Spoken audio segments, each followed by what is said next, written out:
સુરેન્દ્રનગર જિલ્લાના મૂળી તાલુકાના ભેટ ગામે ગત 14/7/2024ના રોજ ગેરકાયદેસર ધમધમતી કોલસાની ખાણોમાં 3 મજૂરોના મોત નીપજેલા અને 3 મજૂરોના મોત જે નીપજ્યા એને સામે 4 ઈસમો સામે ફરિયાદ દાખલ થયેલી, જેમાં 2 ઈસમો, એક મૂળી તાલુકા પંચાયતના કારોબારી ચેરમેન છે અને બીજા જિલ્લા પંચાયત સુરેન્દ્રનગરના જે સભ્યો છે એમના પતિ છે.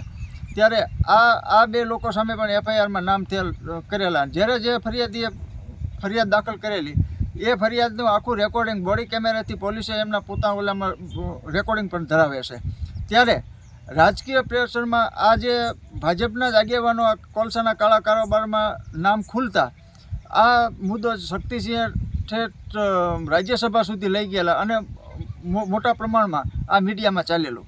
ત્યારે આ આરોપીઓને બચાવવા માટે અને ભાજપની શાખ બચાવવા માટે થઈ અને ભાજપના જ આગેવાનો ઠેઠ અહીંથી સાંસદથી માંડી અને કમલમ ગાંધીનગર સુધીના માણસોએ આ કામ કરેલું અને કોઈ પણ સંજોગોમાં આ ભાજપના આગેવાનોના નામ ન આવે તેના માટે તનતોડ મહેનત કરેલી અને ડીએસપીએ તરત જ આજ લીંબડી ડીવાયએસપીને તપાસ સોંપવામાં આવેલી અને મૂળીના પીએસઆઈ ડીડી ચુડાસમાને બદલી કરી દેવામાં આવેલી અને આ લોકો 2 જે હોદ્દેદારો હતા એમને સાવરવા માટેથી આજે એમનો હુકમ આવ્યો છે કે સી સમરી પોલીસે ભરી છે.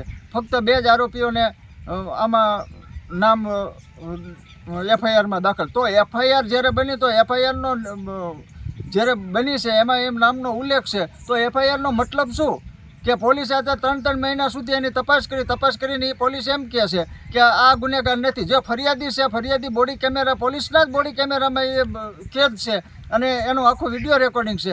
તેમ છતાં આ તપાસ કરી અને અત્યારે સી સમરી ભરી અને આ બંને જે ભાજપના આગેવાનો છે અને ભાજપના હોદ્દેદારો છે જે કોલસાના કાળા કારોબારી સંડોવાયેલા છે અને આ લોકોએ અનેકના મજૂરોના જીવ લીધેલા છે, એવા માણસોને અત્યારે બચાવવા માટે અત્યારે ભાજપના ગુજરાત લેવલના નેતાઓએ આ પોલીસ ઉપર દબાણ આપ્યું છે અને આ લોકોને અત્યારે સી સમરી ભરી અને એફઆઈઆરમાંથી નામ રદ કરવામાં આવ્યા છે.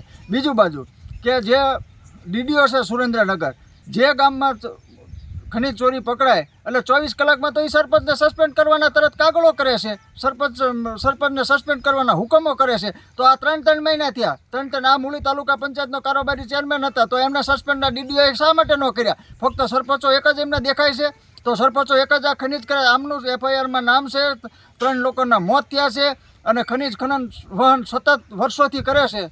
તો એમ છતાં પણ આજ દિન સુધી આ ડીડીઓએ આ સુરેન્દ્રનગર જિલ્લા કલેક્ટરે એક પણ આ 2માંથી એક પણ હોદ્દેદારને સસ્પેન્ડ નથી કર્યા. એટલે અમને એવું લાગી રહ્યું છે કે આ ભાજપના ઉપરથી પ્રેશરના કારણે ડીડીઓ, કલેક્ટર અને ડીવાયએસપી લીંબડી તમામ આ એમના દબાવના વશ થઈ અને આ સી સમરી ભરી છે.